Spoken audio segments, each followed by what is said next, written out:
When times are tough, we have to have something to believe in. Something that for us is truth. Something that makes our lives worth living for, not existing for. That's what I want to talk about in today's video. I want to talk about the dangers of nihilism and extreme pessimism creeping into individuals and creeping into society. As I know many of you would agree, and as I've talked about a lot recently, we are living in the age of information. We are immersed in an information war that I believe sets out to divide and confuse and terrorise. That's the general background to where we are at the moment. Obviously there are many strands to what's going on. But I always try with my content to bring everything back to the individual. What is the individual? What is their role? How do they see their role? Do they see them having a role? And what can they do to nurture their individual and the collective human spirit? Because for me, it is about capturing the essence of who and what we are. A lot of us, we talk about we're fighting for freedom, and we are. I believe we have to go deeper than that. I believe that it is incumbent on each individual to determine just one value is fine, one value that they believe to be true. I mean, you could say that could be truth, it could be anything. For me, it is individuality. I mean, that's why this channel is called The Imperfect Individual. I'm imperfect because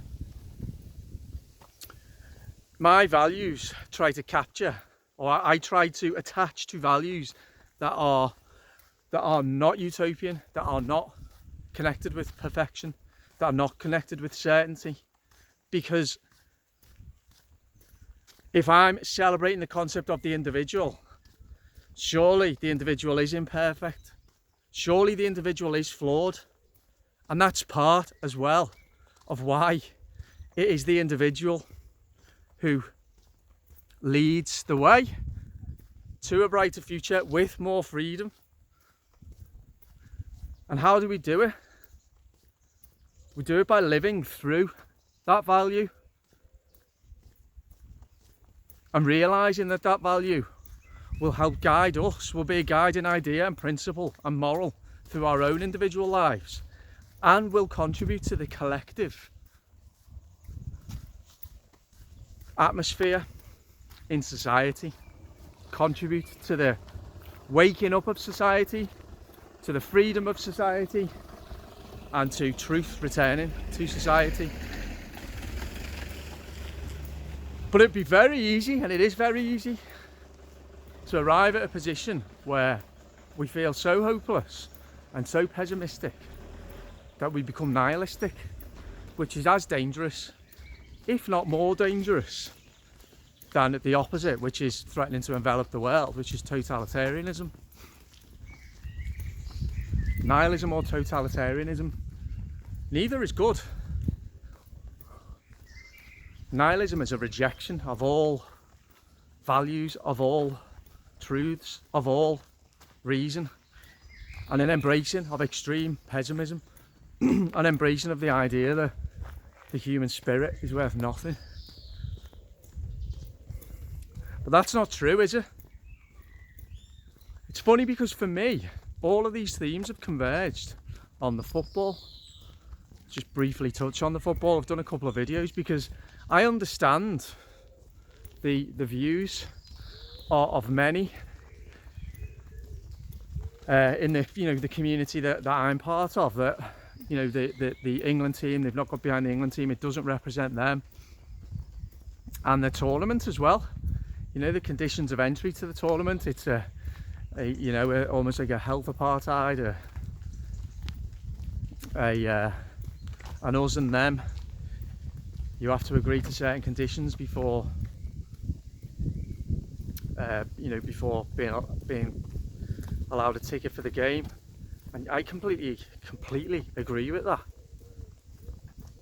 And when you add in as well a lot of people's disenchantment with the politicisation of football and sport, but particularly football. And for me, this tournament, obviously England got knocked out on penalties. Like, that's never happened before, has it? God, last night. This tournament and this movement that's coalesced around the England team doing really well has made me question as well what I think about the sport I love, and about are we unified? Has there been unity? Yes, I think there has. Yeah, definitely. How do I feel about that? What are the values? What are the values that unity is built on? As far as I can see, it is, diversity and inclusivity. Now, they're not values that I aspire to at all, because I find them meaningless, empty phrases. And I've personally found that values that the media latch on to and try to propagate, when you just scratch beneath the surface, those values are the opposite, actually, in reality, the opposite of what they purport to be. So I rejected that side of things, and it made me uncomfortable. England players taking the knee before the game, I disagree with that wholeheartedly, massively. Was it an England team that represents me? Well, no. In many ways, probably not. I admire the tenacity, and I admire the clear spirit of togetherness that they had. But does its broader meaning kind of correlate to what I would like to see in a football team representing a country? And where is that country currently at the moment? And do I feel, I don't know, do I feel proud to be English? Do I feel proud to be British? So it's interesting that all these questions relating to meaning and what we identify with have come to the fore. Well, for me anyway, and probably for a lot of other people. With this England team, they've got to the final. You really, really, really wish you could be fully behind them. And I wanted them to win. I really, really did. But there was always something nagging away at me, which was that, well, it doesn't. I'm unhappy with many aspects. I'm unhappy with the politicisation. I'm unhappy with the media portrayal, and I'm unhappy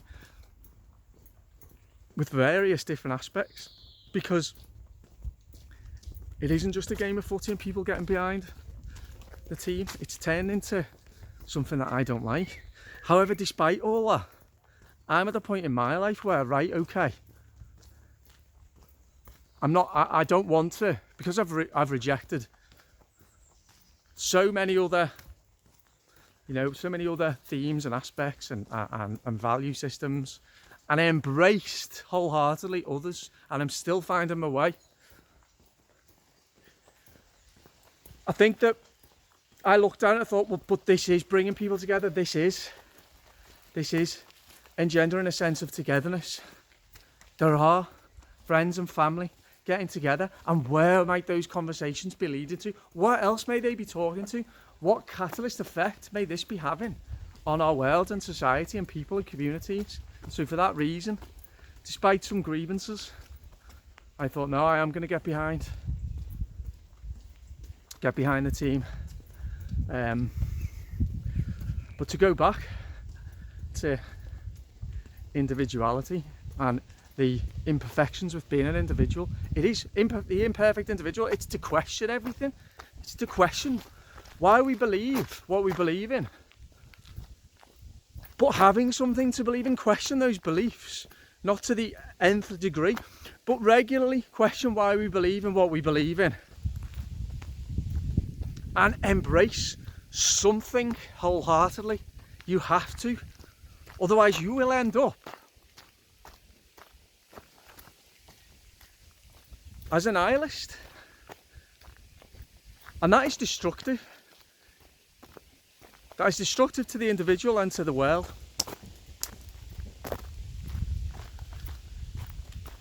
So what I'm asking is, what is it other than,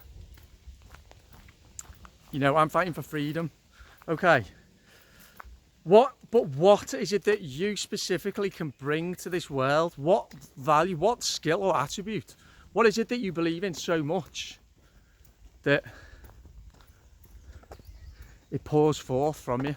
Something that is of benefit to you and to the world, something that acts as a stabilizer, something to ground you, something to guide you, something to believe in amongst all of this external turmoil. Because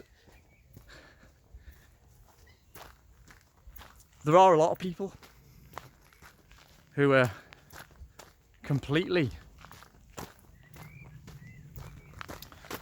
who in their lives they're always looking to their external world for reassurance, for guidance, for direction.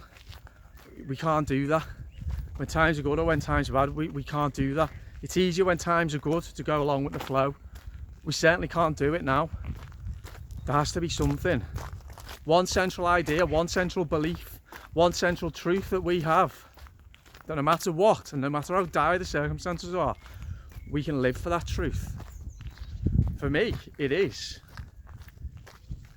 individuality.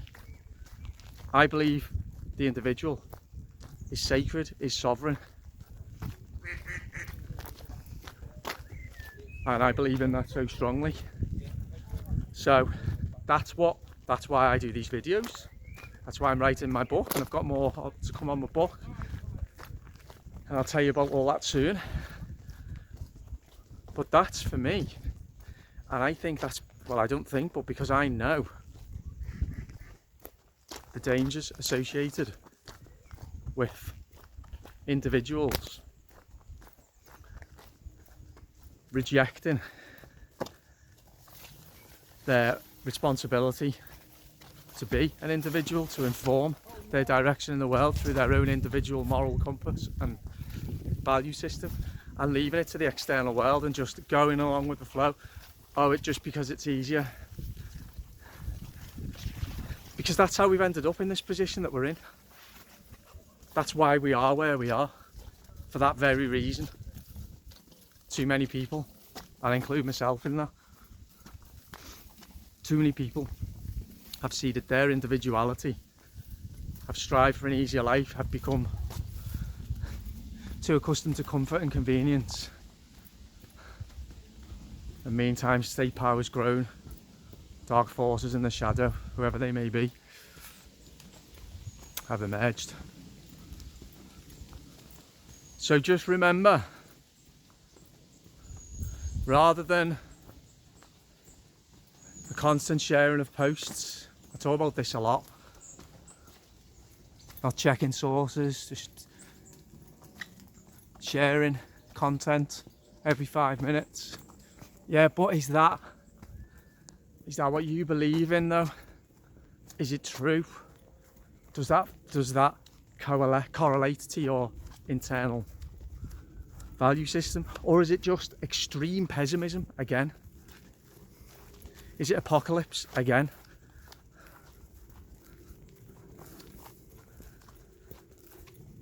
What is it that we are going to offer? What do we believe in as individuals?